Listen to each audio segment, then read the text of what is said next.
Hey everyone, it's Jeff. Today we're going to be taking a look at the carbon felt alcohol stove from Amazing Wilderness. Let's get the camera turned around and we'll get into it. So the stove itself comes in the little carry case here.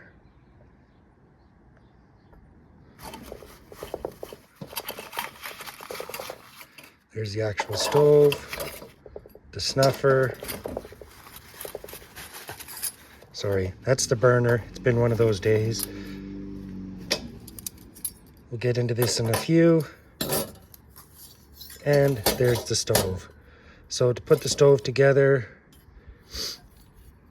basically line up and lock. So let's get this together and we'll get back to you.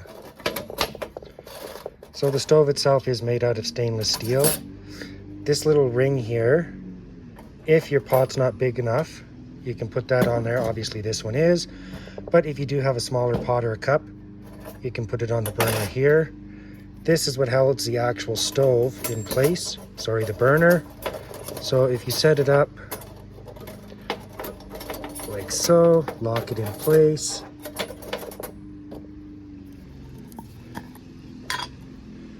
Burner would sit on top like this. To put it out, you have your snuffer. You would just drop it on, let it cool, and then take it off.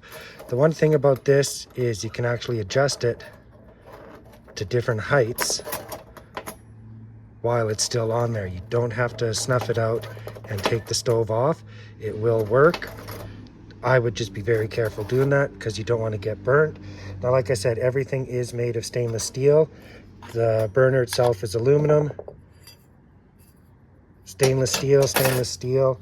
Let me get some alcohol in here. We'll get it lit. They say it will boil 2 cups of water in about 8 minutes. I have exactly 2 cups of water in my pot. We'll get it set up and we'll get right back to you. Just want to add enough alcohol to wet the fiber. You don't want to overfill it. So you just want to give it a good soak like so. So about an ounce. Let me grab the lighter here.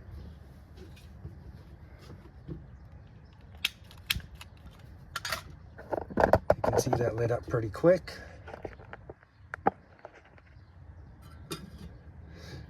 I'm going to let that burn for a minute and then we'll get back to you.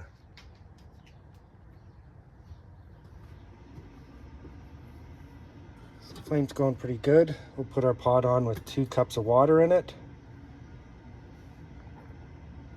And like I said, it does have the 2 cups in there. So we'll let this boil and we'll get back to you shortly.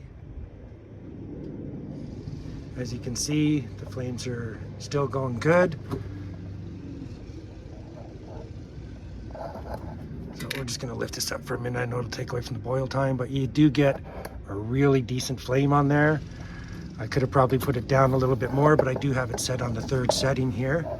So we'll let that keep going and we'll get back to you shortly.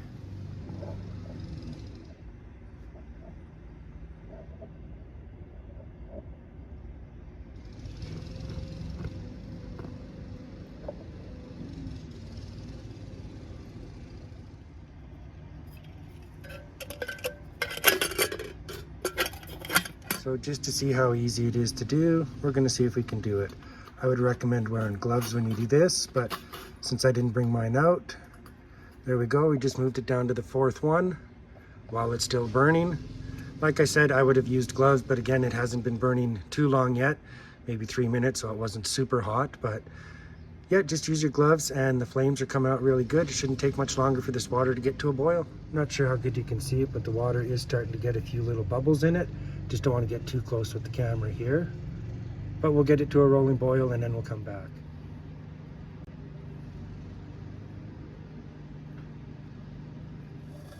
So as you can see, it's starting to get to a good boil. It's only been about 5.5 minutes. So let's get the kettle off, we'll let this cool down and we'll get back to you. So the stove itself, like I said, is very lightweight. It only weighs about 10 ounces. The stove, the handle, and the snuffer are all stainless steel. And the actual burner is made of aluminum.